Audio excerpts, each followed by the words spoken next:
Still girl, they called her.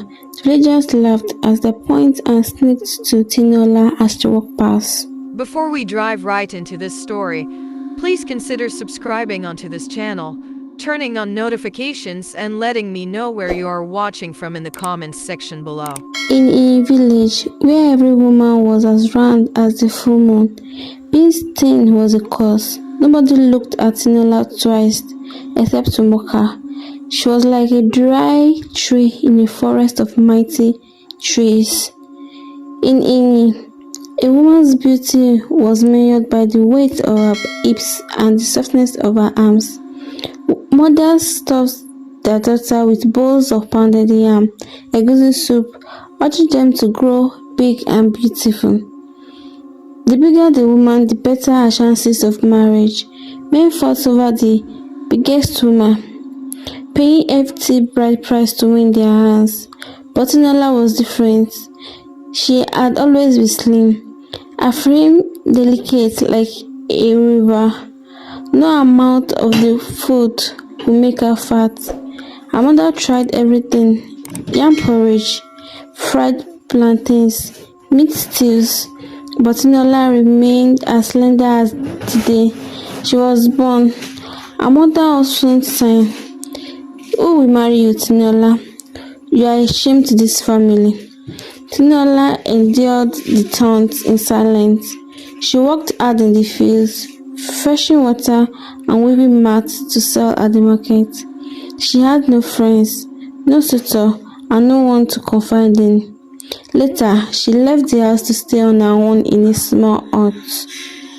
One fateful evening, just as the sun began to sink into the horizon, a stranger stumbled into a village. His clothes torn, his face covered in dust. He was looking tired and hungry.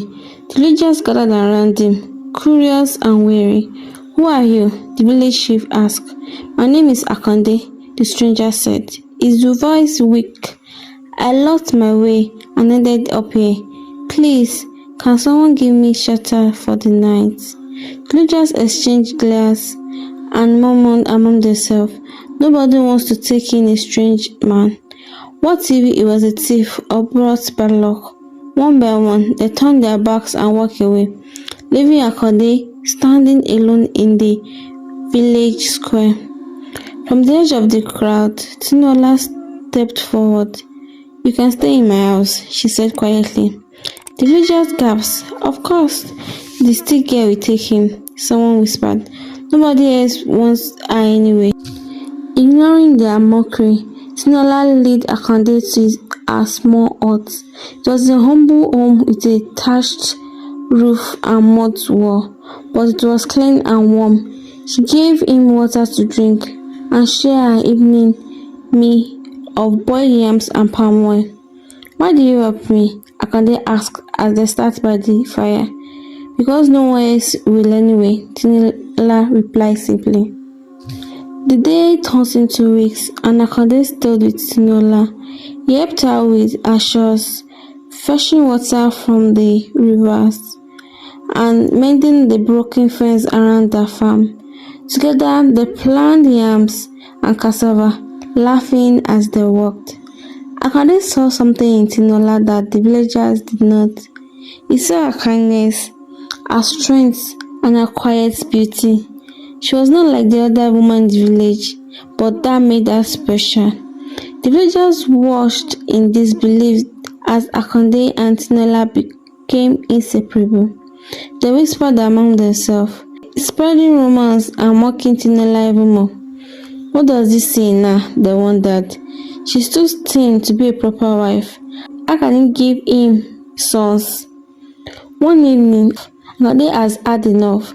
He stood before the entire village and declared, "I want to marry Tinola. I will marry her." The villagers were stunned. Men had fought over bigger women in the village for generations, but this stranger wanted the stick girl. Why? Some laughed, while others shook their heads in disapproval. But Ayotunde didn't care.